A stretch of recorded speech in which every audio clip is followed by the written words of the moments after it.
Hey everyone, welcome back to another Mattel Jurassic World review. Today we're taking a look at the elusive Dino Rivals Savage Strike Plesiosaurus. I pre-ordered mine off of Amazon around the end of April, and every time this thing was supposed to ship, it never did, and I'll just get the email later on that day to confirm that I still want this item, and I end up going through 4 of those emails, and I finally received this thing the other day. I'm finally happy to actually have this in hand. It hasn't been seen on store shelves yet, but Amazon, and actually last week it was available for a short time on Kohl's website. I know a few people end up getting it that way. I know there's still a lot of people that pre-order this that haven't received it yet, so just hang in there and be patient. You know, the first time this thing was supposed to ship was, I think, the middle of July, and here we are in the middle of October, and I finally got it, so just wait a little bit longer. You should definitely be receiving this from Amazon once they get more in. So before we crack this thing open, let's take a quick look at the packaging. This Plesiosaurus will be the last Savage Strike that we see in the Dino Rival style packaging. The next line is the Primal Attack, and all the new figures after this will be coming out in that new package style. So you got your Jurassic World logo, Dino Rivals logo, T-Rex, Triceratops, and O on the front, and spinning around you a nice picture of the Plesiosaurus with the button you need to press for its Savage Strike paddling action. You got your cutout for the Dino Rivals card, and you have pictures of the previously released Savage Strike dinosaurs. So with this packaging nonsense out of the way, let's crack this thing open and take a closer look. And here is the Plesiosaurus out of the packaging, and since it's part of the Dino Rivals line, it does come with a nice collector card with some nice artwork of the Plesiosaurus on the front. It's going to be really interesting to see if the Primal Attack series does continue the collector card trend. I really hope they do. I do enjoy these collector cards. Let's do a couple quick measurements before we take a closer look. This figure is, with the neck extended high, is about 2.5 inches tall, or just over 6 centimeters. And if you just put the head down, this figure is about 7.5 inches long from the tip of the snout to the tip of the tail. Plesiosaurus was about 11 feet long in real life, so with those measurements, that put this figure somewhere in the 1/18 scale range.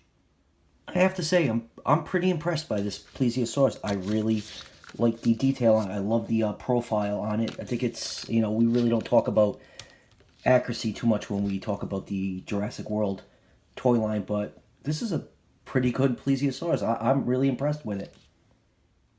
The overall color scheme of the main body is like this tan color, and the plastic color that they used seems very similar to the basic Proceratosaurus that came out a few months ago.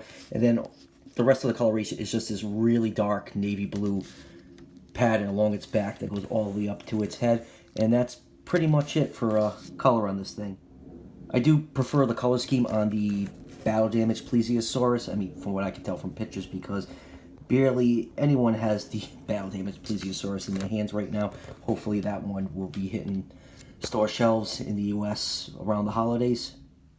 And let's take a closer look at that head. You can see the eye is painted yellow with a black pupil. The teeth are painted, and there is mouth articulation. You can open the mouth up pretty wide, and you get a nice pink tongue and gums with that shiny coat to give it that wet look. There is articulation just behind the head on the neck. It can move down that far and up that far, and it also can rotate 360 degrees. Moving down on the neck, there is a hinge right here, and the neck can move up pretty far and down to about parallel with the stomach. And moving down to the body, you can see some nice folds and wrinkles sculpted in. And I gotta say, the flippers are really nicely done. You can see a lot of dimples and bumps along it, and you can see a lot of nice texture, especially reflected in the light right here. I think that's a really nice touch. I love the feel of the flippers. Each of the flippers are articulated. They can spin 360 degrees, and that's pretty much it. The rest of the movement is controlled by the action feature. We'll get to that in a second. And spinning it over, you can see there is no painting along the belly of the figure. And right here, if you guys want the scan code for the app, here it is for you. And there's also articulation on the tail. The tail can move up and it can move down. You can see the tail is flattened to give it a type of rudder to help it swim.